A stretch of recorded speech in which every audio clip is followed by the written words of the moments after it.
bonjour, bwakeye, kuri mwese, je nitwa amazina y'ikirundi Ndemeye Bertrand, hama amazina y'akazi aryo vyatuzanye ngaha ni Berry Music,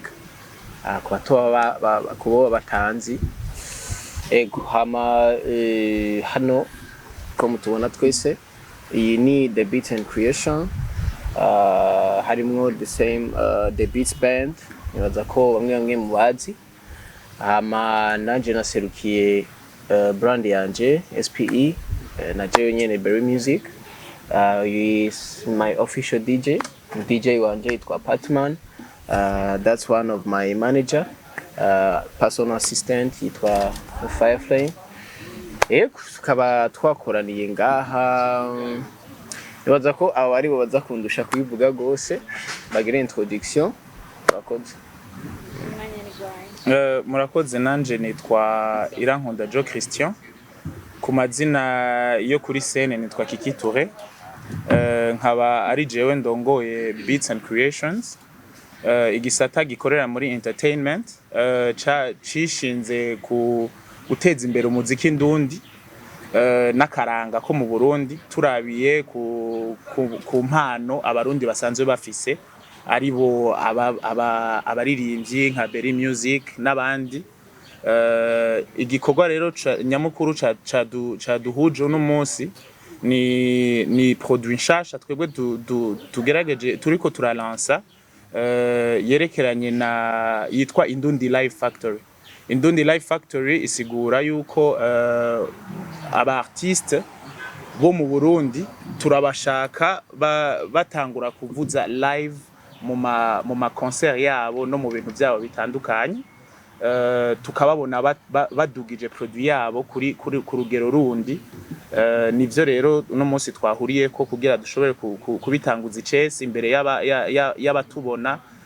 namwe bwe mushobora kudushikiriza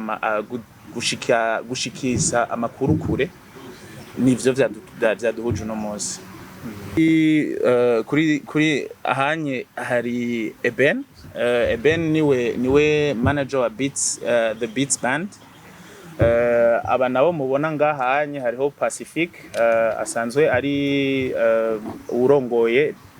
Beats Band na Shofan mu ba artists, ari bo nyene basanzwe bazokorana cyane na Berry Music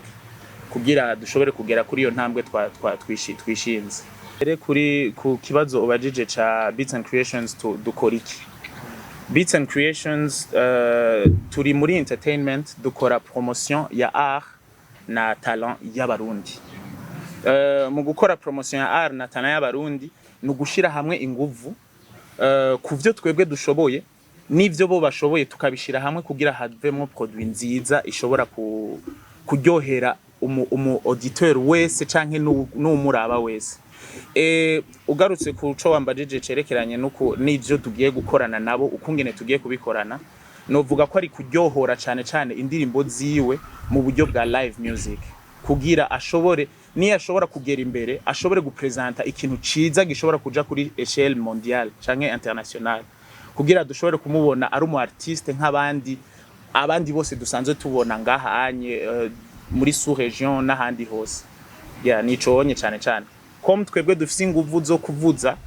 tukaba dushobora kuvugiriza kandi tumaze no kuvugiriza n'abantu benshi batandukanye, twiyumviriye yuko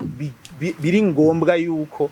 abi wacu abari bo batangura kwanza kuboneka kandi babone ko iyo talent kweri iva iwacu. Kandi twebwe ico twamaze gutahura nk'abasanzwe bari muri ibi vy'umuziki, nuko tuzi neza yuko mu Burundi dufise amatana manini tuyahaye inguvu zose zishoboka ashobora kugera kure gose. Nivyo cane. Ubwa mbere twarahuye nabo ntaramenya ko bafise iyo ide, kuko narabishaka cyane, naravyifuza gose gukorana na bands. Urabona biragoye gushika habitual, ko live ni ikintu bisaba ko umenyera, ukora practice buri munsi, kandi ikintu kiryoshe cyoroshe. So mu kubyifuza rero hari ibintu twakoranye, hama ndabapropose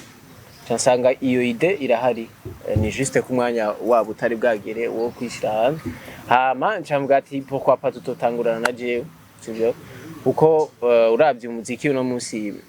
au niveau international nkuko yabivuze uno munsi bariko badandaza umuziki wa live cane sinzi ko mumaze kubibona so je nibaza ko muri kwa gukuza umuziki wanje canke umuziki w'u Burundi en general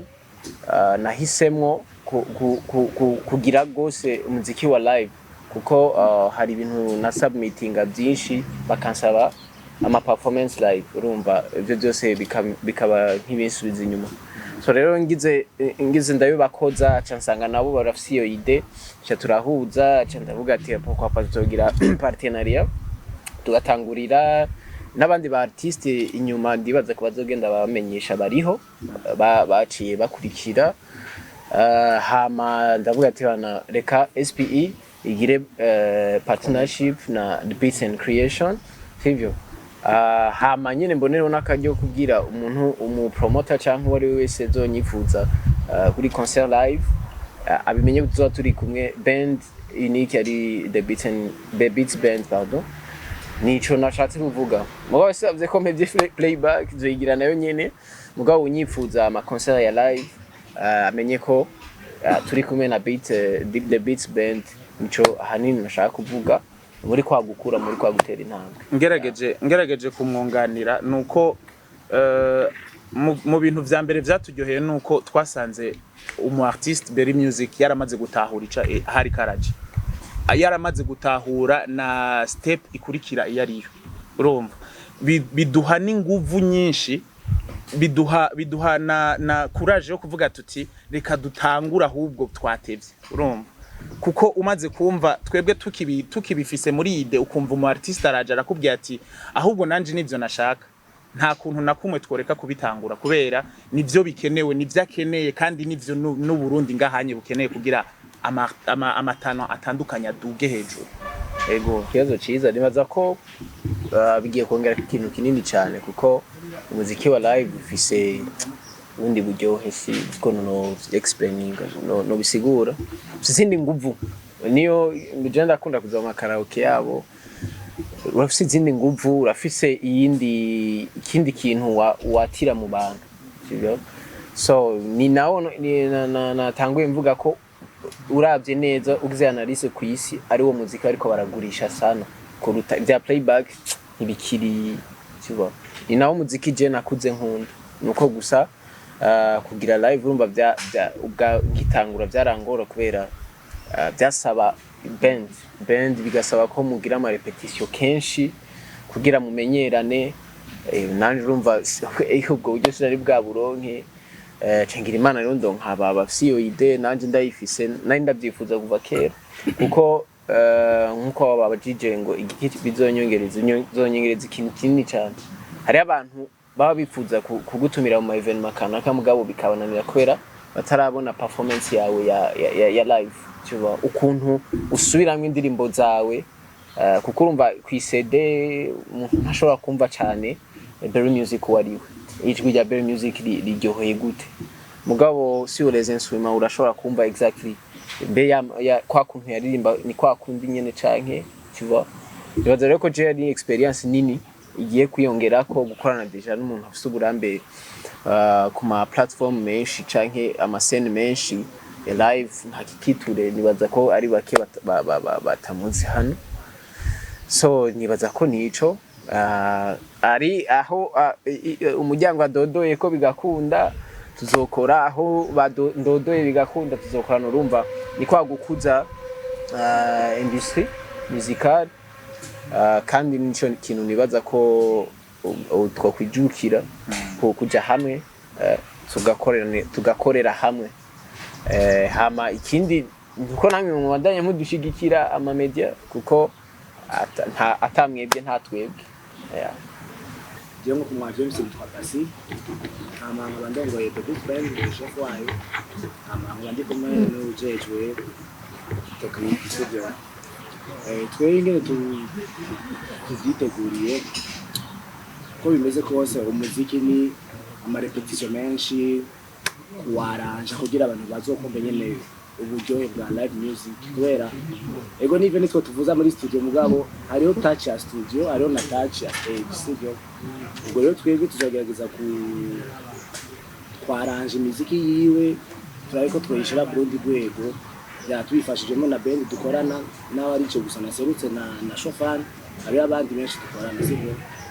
ngo tuzoja ku kivi then twaranje umuziki bikunze turashobora no kurondera abandi bashaka kudufasha kuyaranja ko si ibintu byoroshye yaziko tuzagerageza gukora gutyo ko live n'ama repetition menshi gusa muri practice birakunda nkuko ndamunganiye gatoya nkuko Kiki yari yabivuze ofetala irahari kandi bamaze kubikorera n'abandi benshi banashima uretse n'abarundi kandi bikagenda neza cyane so rero ubu rero kuko twebwe urugamba tuvuga ati dufise nubwo gukuza umuziki wacu ngaha mu Burundi so rero kamemere nk'ivyi wacu nka ya ntambara turi mwe tuvuga ati dushaka ko umuziki udubuga yaza kameme uwo tugiye gukora cyane gose kabisa kugira ngo iyo niveau aho hantu twifuza ko umu-artiste wo mu Burundi ashika no tuduge twese kameme kandi ni inyungu wacu ni inyungu kuba bo tuzokorana abaririmbyi kuri twese kandi n'umuziki en general w'u Burundi bizogenda neza cyane. Kwipresenta gatoyi jewe nitwa Ishimwe Ebenezer nkaba ndi manager wa Beats and Creations the Beats Band. The Beats Band turafise aho twavuye tumaze umwaka n'igice presque dutanguye gukorera ngaha mu Burundi hama turafise aho twatanguriye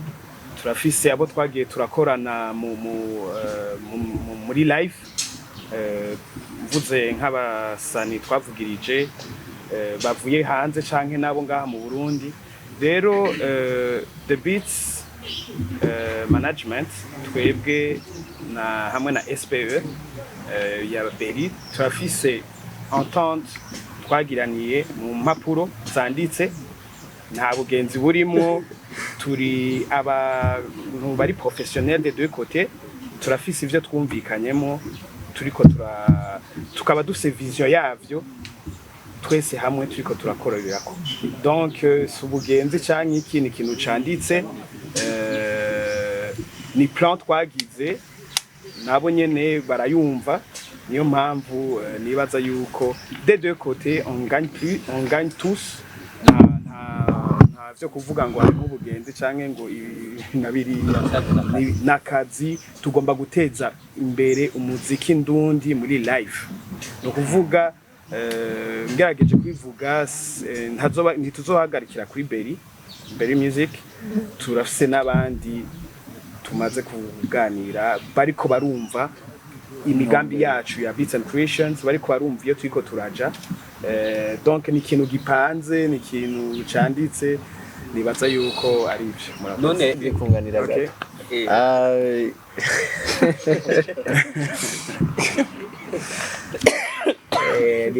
ni grave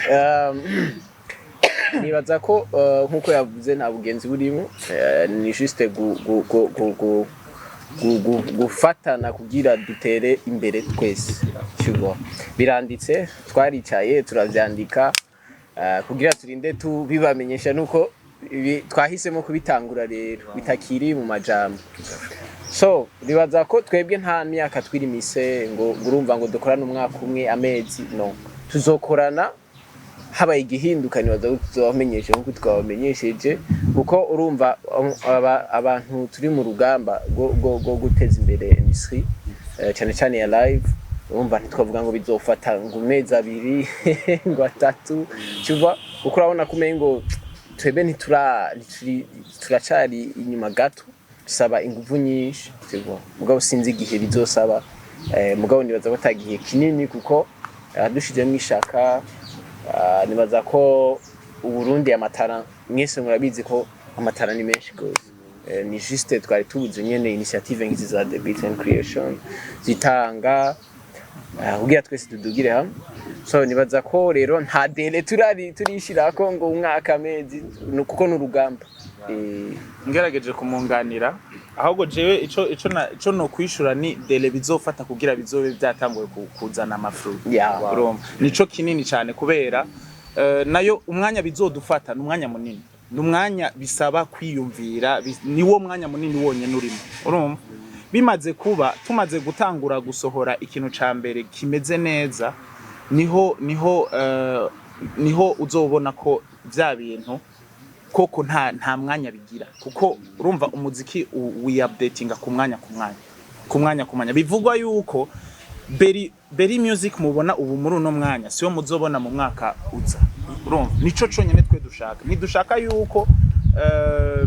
ama avance aba mu muziki aba mato ifoko aba ikintu kiri significant ku buryo nuwahora muraba avuga ati ahubwo rero reka niyabone no kwa Beri music ubu nyene urumva kubera azoba yamuhaye ikintu kiruta ivyo yahora abona nico gituma rero bizofata umwanya wo kubitegura uwo mwanya bimaze kuboneka nibaza ko no mu mwaka umwe murashobora kuba mwatangwa kubona ibintu bishasha byiza cyane nuko ibikorwa asanzwe ariko arakora nivyo tugiye gukorana ni ibintu bibiri bitandukanye kuko we arasohora umuziki twebwe twaranje umuziki wiwe urumva twebwe tugerageza uburyo uwo muziki yakoze uba ku yindi niveau ça veut dire que twebwe ntiduhagaze kuri travail yiwe personnel cyane twebwe duhagaze ahubwo kuvyo yamaze gusohora exactement kugira ashobore kubishikana imbere y'abantu urumva non seulement ivyo onye no mu mwanya bari karabikora twebwe turaza ahubwo turanabinyarutsa kurusha kubera iki fata ko umuntu agiye nko muri studio gusohora umuziki siko arashobora gukenera ama melody arashobora gukenera ikintu gitandukanye arashobora gukenera bass arashobora gukenera solo urumva njya partenariat nyamba yamaze kuba ça veut dire yuko niyagera hakenera umusoliste azova muri the beats urumva niyagera hakenera umubassiste azova muri the beats aje kugerageza kwaranja imiziki yiwe urumva bivuye kuri côté ya production tuje muri côté ya performance urumva ça veut dire que ugiye kuraba ahubwo agiye bigiye kunyaruka kurusha nunganiye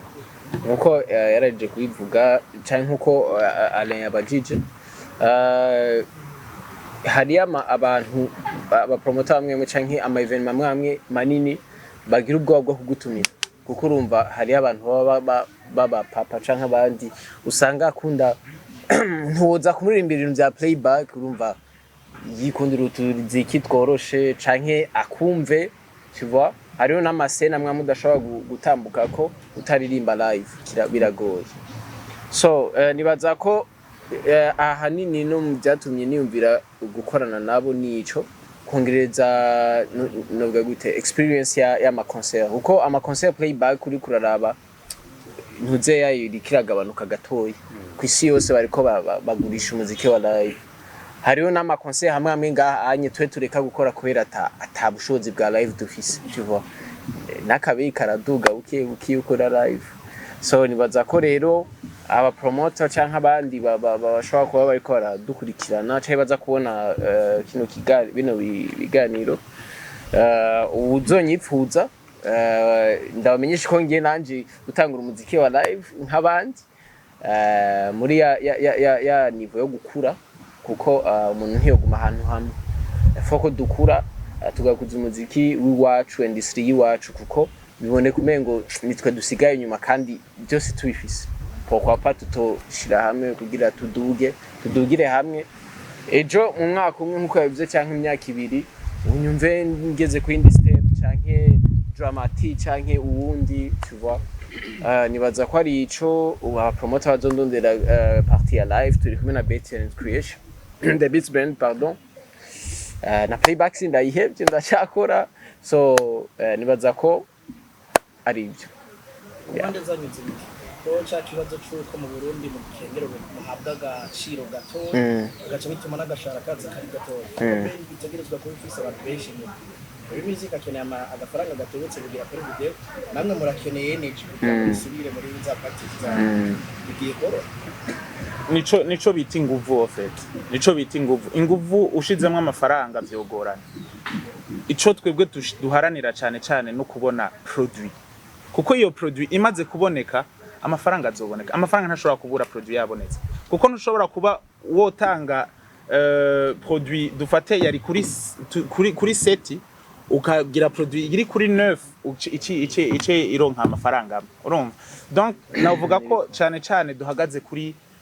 kubanza kubona kwanza kwiyo produit imaze kubona le jour, kubera tubifashijemwo namwebwe nyene kandi encore une fois tumaze kubisohora ni mwebwe kandi muzogeza kuba fans n'aba auditeurs batandukanye kugira bashobore kubona ubudasa bumaze kuboneka. Ça veut dire que beri bazomurondera cyane, sivyo? Tugerageze tuje muri business, sivyo? Ubudasa bumaze kuboneka beri azoduga hejuru, amaze kuduga hejuru n'amafaranga azoduga hejuru. Ni ikintu kiri normal, ni ikintu kiri logique kandi tuzi neza ko kizokunda. N'abadiriko baratwumva n'abasanzwe aba promoters nkuko yabivuze babimenye twebwe tuje gushiramo inguvu nabo bashiremo inguvu kugira twese tuduge, kuko tutadugiye rimwe bizokwama hari ahantu usanga hatutaye hasi imisi yose. Ntanguye kuri jewe nibaza ko akamaro ka twese turiko turakabona. Ntanguye kuri jewe hari ahantu na insumeti ibikorwa byanje canke mba ndiko ndiyenteresa ko usanga bagusaba performance zawe za live. So